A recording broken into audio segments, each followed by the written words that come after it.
In the age of Pharaohs, silence of the desert gods. They say the desert is empty, but in the age of Pharaohs, silence itself was a god. Beneath the endless sands, the gods did not speak, they withheld, they observed, they waited. Every grain was an archive, every shadow a warning, every silence a command too vast for the living to obey. You have entered not the kingdom of men, but the hush of divinity itself. Whispers buried beneath the sand. You have been told that silence is absence, but in the age of Pharaohs, silence was presence itself. The desert was not mute, it was saturated with intention, with pauses carved into stone and rituals built upon the refusal of sound. Imagine a people who raised monuments not to be seen, but to be heard in their muteness. Every temple, every pyramid, every tomb was not merely a vessel of stone, but a carefully constructed frequency of stillness, a silence so heavy it could fracture the mind of anyone who dared to listen. The priests of Amun, the guardians of Ra, the servants of Osiris did not pray with words, they prayed with the weight of not speaking. Their worship was measured in restraint, in the withdrawal of voice, in the kind of silence that does not soothe but suffocates. And you, standing here centuries later, do not realize that you have entered not ruins, but the lingering resonance of that silence. The modern mind assumes that silence is neutral. Psychology has taught us to treat it as absence, as nothingness, as the blank space between words. But experiments in sensory deprivation prove otherwise. When the human mind is stripped of sound, light, and motion, it does not rest, it fractures. Hallucinations bloom, time collapses, the self begins to disintegrate. The Rosenhin experiment revealed how fragile sanity truly is, how quickly reality is redefined by context, by confinement, by authority. Now imagine not a laboratory tank or an asylum, but the desert itself engineered as the greatest deprivation chamber in human history. The pharaohs were not just rulers of men, but architects of consciousness. They understood that silence was not void, it was weapon, archive, commandment. Look closer at the pyramids. They are not only tombs, but resonant structures aligned with stars, positioned with precision so immaculate that modern science struggles to account for it. The chambers are tuned to frequencies, corridors designed for echoes that never fully arrive. The silence inside is not natural, it is sculpted. Archaeologists whisper about acoustic dead zones within certain chambers, places where sound is swallowed whole.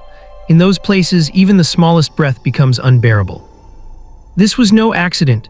The desert gods demanded offerings of silence, demanded the surrender of voice. And so the pharaohs gave them tombs where sound itself would die, leaving only the worshipper to dissolve into the abyss of their own unspoken thoughts. Consider this, silence does not merely affect perception, it alters physiology. Studies of monks in prolonged meditation revealed changes in neural pathways, restructuring of gray matter. But the monks sought tranquility, the Egyptians sought something darker. Prolonged silence increases cortisol, phrase cognition warps memory. The longer one listens to silence, the louder the brain itself becomes. Phantom noises arise, hallucinations of whispers, the feeling of being observed. Was it madness or was it initiation? To the priests, such collapse was not error, it was the unveiling. The gods of the desert did not demand faith, they demanded disintegration. Even history itself has been silenced. The Library of Alexandria burned, scrolls erased, gospels buried, languages smothered. You think you know the story of Egypt, but what you have inherited is curated absence. Every monument, every inscription, every missing fragment of papyrus is a silence imposed by time and empire. The silence of the desert gods did not die, it was inherited by the ages that followed, rewritten as myth, censored as superstition, disguised as coincidence. You are not studying pharaohs, you are studying the persistence of silence as a method of control. Every civilization has borrowed it, every empire has wielded it, every institution has buried truths beneath it. Silence is the first and last tool of power. But pause, do you not feel it even now? Reading these words in the stillness of your room, the silence around you begins to swell. The text itself does not speak, it waits, it presses, it surrounds. The desert is not thousands of miles away, it is here where the space between sentences begins to ache, where your own heartbeat seems too loud, where you begin to notice the hum of your thoughts. The pharaohs are not gone. Their silence is the one thing they ensured would outlast stone, sand, and scripture. It is alive, and it watches through the gaps of what is not said. So the question is not whether the gods of the desert were real. The question is whether silence itself has always been the god, and whether you, by entering it, have already begun to be undone. Tell me, when you strain to listen and nothing answers, how do you know it is nothing at all? The tomb where thought cannot escape. You are taught to believe that a tomb is a resting place, a cradle for the dead, a monument to the memory of rulers who once walked among men. But in the age of pharaohs, the tomb was not for the corpse, it was for the mind. Every stone laid in those passageways was not for preservation, but for disruption. What survives inside the tomb is not the body, but the fracture of perception itself. The pharaohs knew what modern science only stumbled upon millennia later. Consciousness cannot be contained, but it can be manipulated, stretched, dismantled, and forced to doubt its own shape. The labyrinthine corridors were not meant for the deceased. They were constructed for the living who dared to enter. To step into the tomb was to step into an experiment. Even now, archaeologists report the same phenomena: dizziness, hallucinations, a sudden feeling of being watched. Airflow calculated to disorient, chambers tuned to resonate in low frequencies that the ear cannot hear but the body cannot ignore. Some call it infrasound, vibrations so deep they bypass the rational mind and strike directly at fear itself. Imagine the priests guiding initiates into such silence, letting them feel the walls breathe, the stone pulse, the gods waiting where no sound could travel. The tomb was the womb of madness, the crucible of collapse. Modern psychology offers clues. In the split-brain experiments of Sperry and Gazaniga, we discovered that the self is not unified but fractured. The left hemisphere invents stories to explain what it does not understand. The right hemisphere reacts without words, without reason. Two minds, one skull, pretending at unity. The Egyptians intuited this without surgery or electrodes. The tomb itself was the scalpel. Its silence separated thought from word, sensation from explanation, self from self. You would emerge from the darkness not whole but doubled, haunted by the realization that you are not one voice but a parliament of illusions. The paradox deepens when you consider memory. The desert gods did not inscribe truth on paper, they inscribed it in absence. Neuroscience tells us memory is not a recording but a reconstruction. Every time you recall an event, you alter it, reweave it, distort it. What then of the memories formed in silence? What happens when your only anchor is absence? In sensory deprivation experiments, subjects quickly reported false memories, entire events imagined yet felt as real as waking life. Could this be the true function of the tombs, to implant memories of gods not by telling but by erasing, leaving the mind to fill the silence with its own hallucinations, which would then be believed as revelation? The Pharaohs did not hand their people the voices of the gods. They handed them silence and let the brain collapse into devotion. Consider the ship of Theseus, the ancient paradox. If every plank of a ship is replaced, is it still the same ship? The question fractures identity at its root. The Egyptians answered differently. Identity is not the planks, not the body, not even the memories. Identity is silence, the space between words, the gaps between thoughts. Change the silence and the self dissolves. Tombs were engines of this realization. Once you heard nothing long enough, you realized you were not the one listening. You were the silence itself, disguised as a voice. The desert gods demanded worship through erasure. Every rite was subtraction: remove sound, remove light, remove self. This is why their gods do not speak in the records. They are depicted as forms, as presences, as heads of falcons and bodies of men, but never voices, because voice would limit them. Silence gave them infinity. You cannot argue with silence, cannot define it, cannot end it. It waits until you surrender. This was their theology, and it remains the most terrifying theology humanity has ever known. Think of the Gnostic texts buried in jars, hidden from empire, declaring that the God of creation was not benevolent but a blind jailer, a demiurge who imprisoned souls in matter. Is this not the same silence? A God who refuses to answer, who imprisons thought in a tomb of flesh, who watches you collapse under the weight of questions that cannot be resolved. The Pharaohs carved that same theology into their stone. Their gods did not liberate, they contained, not saviors but silencers. Now listen carefully. The silence you feel when you stop reading, when you pause between these sentences, when your eyes hover on the white space of the page, that silence is not innocent. It is the same silence. It is the tomb inside which your own mind is being weighed. Every unanswered thought, every half-forgotten memory, every suppressed question is the echo of the tomb. The desert is not out there. It is here where the words end, where you are left alone with yourself and the self begins to split. So I ask you, when the silence grows so heavy that even your thoughts begin to echo back at you as strangers, whose voice will you believe is truly your own? When the gods refuse to speak. You imagine divinity as thunder, as command, as booming voices from the heavens. But in the age of pharaohs, the gods were most terrifying when they remained silent. Every civilization that came after borrowed the myth of speech, commandments on tablets, words inscribed in fire, voices heard upon mountains. Egypt alone perfected a darker theology. Their gods answered only in absence. It was not words that guided kings, but what was withheld. Silence was not a failure of communication. It was the method of control itself. Think of your own life. When a parent does not answer, when a teacher ignores a question, when a judge pauses before a verdict, silence destabilizes more than speech ever could. You fill the gap with fear, with anticipation, with meaning that may not exist. Silence forces you to construct the answer yourself, and in constructing it, you surrender to its authority. The pharaohs understood this. They ruled not only with armies and monuments, but with silence made sacred. The desert itself became their accomplice, swallowing every cry, every rebellion, every plea, until only the hush of inevitability remained. Modern psychology has proven the violence of silence. In the famous still face experiment, an infant placed before a parent whose face is frozen, expressionless, becomes distressed within moments. The child flails, cries, searches desperately for recognition. When none comes, the self begins to collapse. The infant learns that the world does not respond, that reality itself is indifferent. Now transpose this onto a civilization. Imagine priests entering chambers where they prayed to gods who never spoke, never answered, never gave reassurance. The silence was the god, and like the child before the still face, the people broke, restructured their minds, and bent into submission.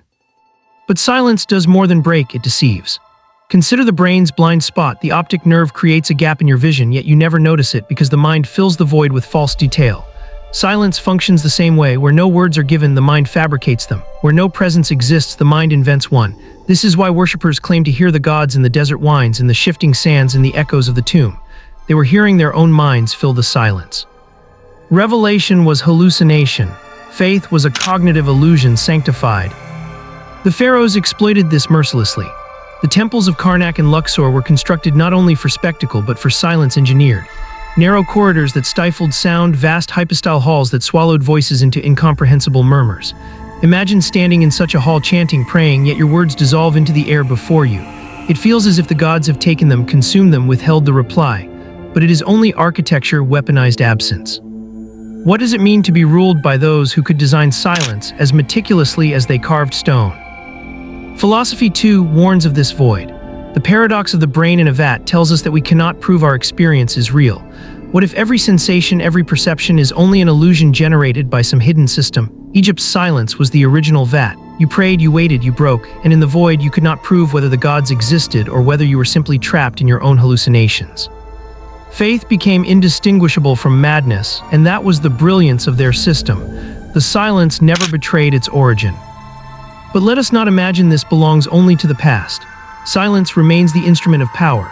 Governments bury records, empires erase languages, churches suppress gospels, scientists redact data. The Library of Alexandria burned, the Dead Sea Scrolls hidden, the Nag Hammadi texts buried for centuries. Each erasure is silence imposed. Each absence forces the mind to construct a story. And each story binds you tighter to the silence itself.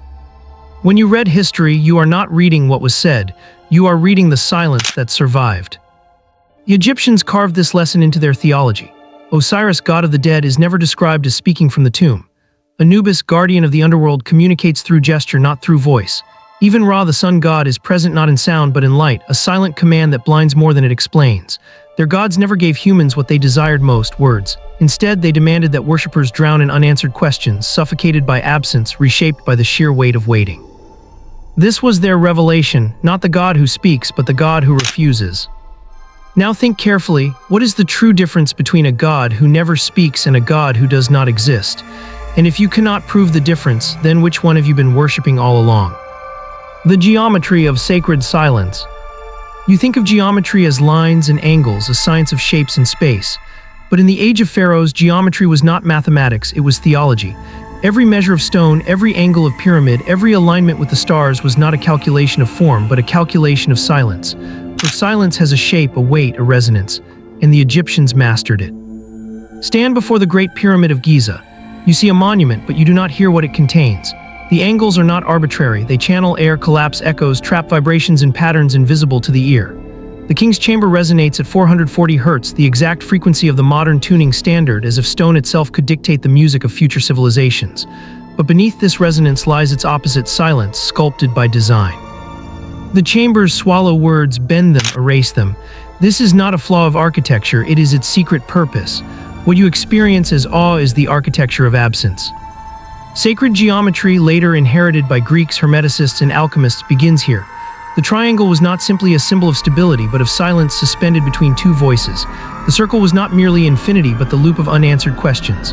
The square was not balance, but the box in which thought is trapped. Every line contained not sound, but its negation.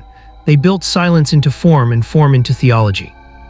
Modern science rediscovers fragments of this truth. The observer effect in quantum physics tells us that to measure is to disturb, that silence at the smallest level is impossible because the act of observation forces change. Yet the Egyptians seem to have reversed this principle.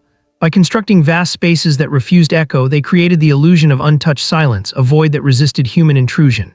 In those chambers, one felt not like an observer, but like the observed. The silence looked back. Think of Zeno's paradoxes where motion dissolves into impossibility. To cross a room you must cross half, then half again, and so on infinitely.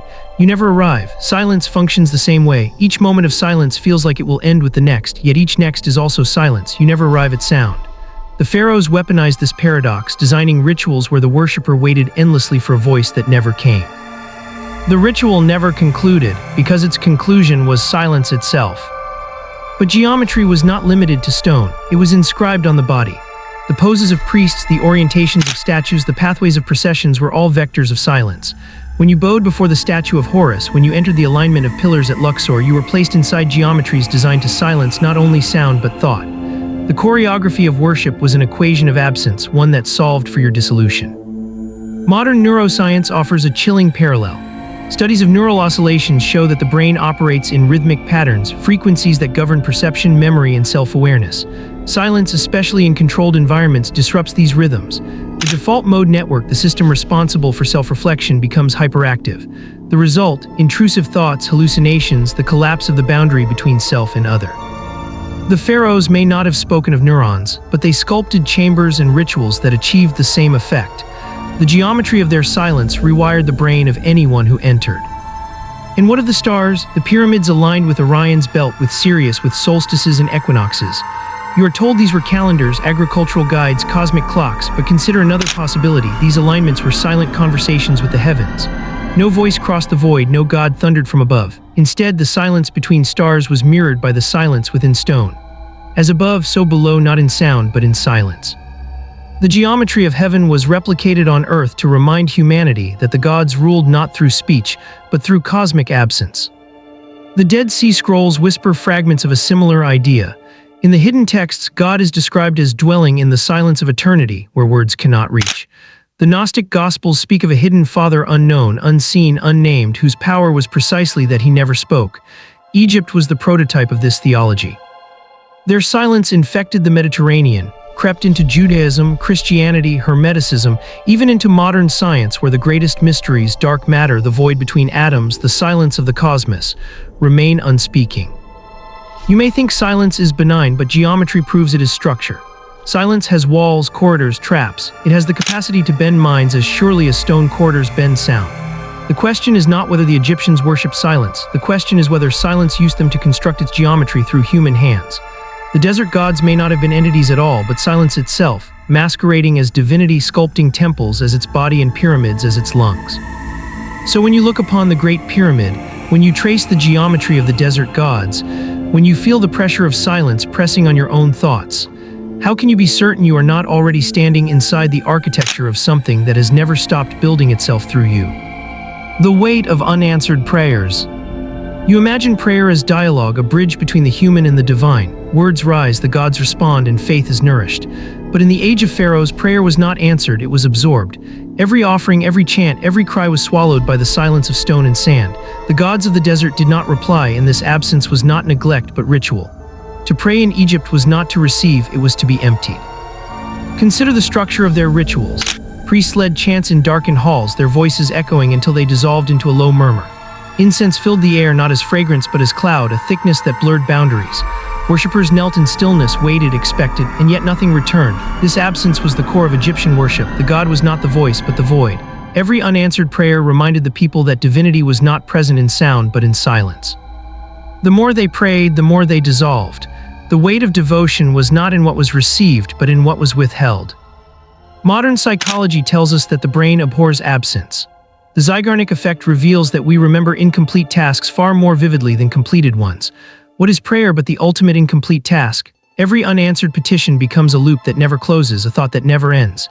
The Egyptians engineered faith by leaving it unresolved, ensuring that the worshipper's mind circled endlessly, searching for closure where none would come. Silence became the hook, the snare, the endless loop of thought mistaken for devotion. The Pharaohs knew what later religions perfected. Unanswered prayers create more loyalty than answered ones. A God who replies can be doubted, tested, measured. A God who never speaks cannot be contradicted. Absence cannot be disproved. In this way, silence became the most powerful theology ever devised, a theology not of revelation, but of perpetual deferral. But what happens to the self caught in this loop? Neuroscience offers chilling insight. In experiments on auditory hallucinations, subjects placed in silence often reported voices, presences, whispers that did not exist. The mind, starved of response, generates its own. This is why mystics across cultures report visions, revelations, divine encounters always after prolonged silence, fasting, solitude. It is not the gods who arrive. It is the brain devouring itself, inventing sound in a void.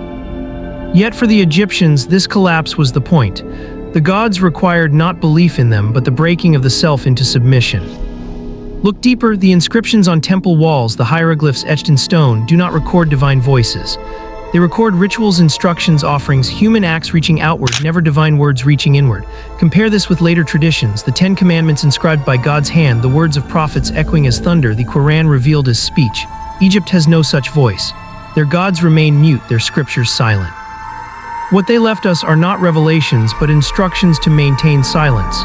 This was not deficiency, it was design. Philosophy circles the same abyss. The problem of divine hiddenness asks, if God exists and desires relationship, why remain silent? The Egyptians answered with cruelty, because silence is the relationship. The absence itself is the proof.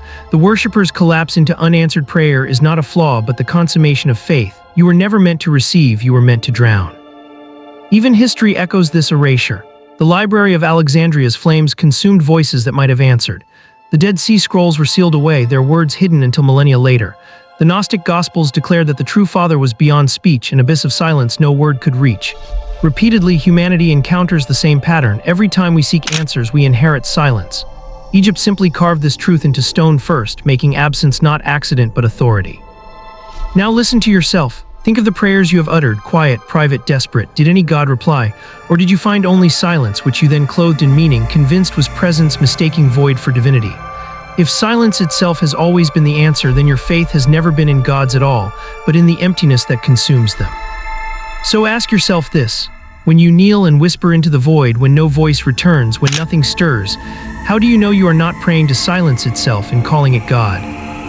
The desert that watches. You think the desert is empty, a vast and indifferent expanse of sand and stone. But in the age of Pharaohs, the desert was alive, not with movement, but with observation. Its silence was not passive, it was surveillance. Every dune, every shifting horizon, every breathless expanse was a gaze without eyes. You walked across it not unseen, but unbearably seen. The silence was not absence, it was the weight of being observed by something that refused to declare itself. Modern science has given this sensation a name, the sense of presence phenomenon. In isolation chambers, mountaineering at high altitudes, or in deep polar expeditions, people report feeling that someone unseen is watching them. The brain, deprived of normal stimuli, creates the sensation of a presence. But Egypt did not stumble upon this by accident. The desert itself was their laboratory. Long pilgrimages into barren silence, endless nights beneath starfields too vast to comprehend, these were engineered encounters with the gaze of silence. You did not believe in the gods because you saw them. You believed because the desert forced you to feel watched. The tombs extended this terror. Narrow passages pressed against the body, echoing with every breath until the silence felt personal. The walls seemed to lean inward as if listening. Priests designed ceremonies where worshippers would walk alone through these halls, their footsteps swallowed, their whispers consumed, until they broke beneath the feeling that something in the silence was listening, not answering, only listening. The worshipper left convinced of a god, but what they had met was surveillance without source. Think of Mitchell Foucault's idea of the panopticon, a prison designed so that every inmate could be watched at any time, though they never knew when. The power of the panopticon was not in actual surveillance, but in the possibility of it. Egypt had already mastered this principle. The desert was their panopticon, the gods did not need to intervene, the silence was enough. Knowing you might be watched was indistinguishable from being watched, and so you obeyed. Even the stars were woven into this surveillance. Aligned temples pointed worshippers toward Orion, Sirius, the endless gaze of constellations. Night after night, the desert sky stared down and silence did the rest. The heavens themselves became the eyes of the gods, not because they spoke, but because they never blinked. To live beneath that gaze was to live in a theology of observation. Every action carried weight, every thought suspicion, because silence was never empty, it was always aware. Psychology confirms how devastating this is. Experiments on perceived observation show that even images of eyes or subtle hints of being watched change human behavior. People act more honestly, more submissively, more fearful when they think they are being observed. Egypt did not need confessions or commandments. They engineered a civilization that lived under the silence of the desert gaze. You behaved not because you were told to, but because you were watched by absence itself. But what does it mean to be observed by silence? Unlike human watchers, silence does not reveal its intent. It does not punish, does not reward, does not clarify. It leaves you in endless uncertainty. You cannot tell if you are approved or condemned, saved or doomed. The silence never breaks character. It is the perfect observer because it is the perfect absence. This uncertainty corrodes the mind, creates paranoia, reshapes the self. Eventually, you no longer distinguish between your own conscience and the desert's gaze. You police yourself, and in doing so, you become the instrument of silence. Philosophy anticipated this collapse. Consider the thought experiment of the Boltzmann brain. What if you are only a single consciousness, randomly formed in the void, imagining a universe around yourself? If that is true, then every presence, every history, every god is only a hallucination within silence. Egypt lived as if this were already true. The desert was their proof. To pray was to speak into emptiness, to be watched by absence, to doubt everything except the fact that you were being observed. And still, this theology survives. Modern religions proclaim a God who sees all, who knows every thought, who remains silent yet watchful. Modern science studies a universe where 95% of matter and energy is dark, unseen, unheard, yet present in its gravitational pull, a cosmic silence that watches but never speaks. Surveillance states track your every move, but you never see the watchers. The Pharaohs were not a primitive people, they were the prototype. So ask yourself, when you sit alone and feel eyes upon you, when silence presses against your thoughts as if eavesdropping, when you sense a presence that never reveals itself, are you imagining a god, or has the desert already taught you that silence itself has always been watching? The desert where time forgot itself. The desert is not merely the absence of water or the silence of windswept dunes. It is the archive of what cannot decay in ordinary time. Pharaohs built their monuments not to defy mortality, but to anchor themselves in a place where time itself falters, where chronology does not flow like a river, but lies fractured like broken shards of pottery scattered across the sands. Here the sun has risen and fallen for millennia, yet the stones remain suspended in an uncanny stasis, as if the desert itself refused to acknowledge the march of hours. You feel it when you stand in the vastness, the uncanny sensation that time has curled back upon itself, looping endlessly, refusing to move forward, as though eternity had chosen this barren expanse to pause its breath. And if eternity pauses, what becomes of the lives measured within it? Archaeologists dig in pursuit of history, yet what they retrieve from the sand is not history at all, but fragments of something far more treacherous, moments torn from time's fabric, preserved without the erosion of continuity. A shard of pottery from 3,000 years ago bears fingerprints that have not aged, still pressed into clay as if the craftsman had just withdrawn his hand. The ink of papyri buried in tombs untouched speaks in tones as fresh as if the scribe's pen had not yet dried. Such things are not remnants of the past, they are the refusal of the past to pass. Every artifact testifies that here, in this land of dust and stone, the past is not behind us but waiting beneath our feet, unchanged, waiting to be mistaken for memory instead of presence. Philosophers once spoke of time as an arrow, shot forward without hesitation, unerring in its direction. Yet in the desert, the arrow rusts in midair. Imagine walking among ruins where every step is accompanied by ghosts that do not fade but watch, alive in their stillness. You begin to sense that you are not moving through history but trapped within a single frozen instant, an hourglass whose sand never completes its fall. The Egyptian priests, cloaked in their ritual silence, knew this well. Their temples were not only houses for gods, but architectures of suspension, designed to sever the ties of clockwork time and bind the initiate in the eternal present, the only domain where gods could truly be encountered. To meet the divine was not to ascend, it was to be arrested, caught in the immobility of forever. The modern mind recoils at this thought. We require progress, a future, the promise that tomorrow is not today's twin. Yet quantum physicists whisper that particles in their superpositions do not respect our arrows of time. They remain undecided, inhabiting states both forward and backward until an observation collapses them. What if the desert itself functions as such an observerless field, a geography where collapse never occurs, where history and future hover unresolved, creating a landscape where time itself forgets which direction it was meant to flow? Perhaps that is why the monuments endure, not because they were built with superior stone, but because they are embedded in a realm where time itself erases its own law. Consider the myths of gods who die and are reborn: Osiris dismembered and resurrected, Ra swallowed nightly by darkness only to rise again at dawn. Were these myths of cycles, or were they warnings that within this landscape time could never conclude? The endless repetition was not an allegory of seasons, but a testimony of their prison. The Pharaohs were not promising eternity. They were confessing that they too were trapped in this endless mirage of recurrence, unable to escape a silence where time forgot itself and thus never allowed them to depart. Their tombs are not houses of rest. They are anchors hammered into the soil of timelessness, binding their spirits so tightly that millennia cannot wear them away.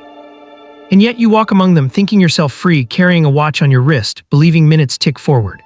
But as you stare at the ruins, do you not feel your heartbeat slow? Do you not sense your thoughts begin to fold in upon themselves, as though you were being pulled into a rhythm older than memory? You imagine yourself a visitor, but what if every visitor is simply another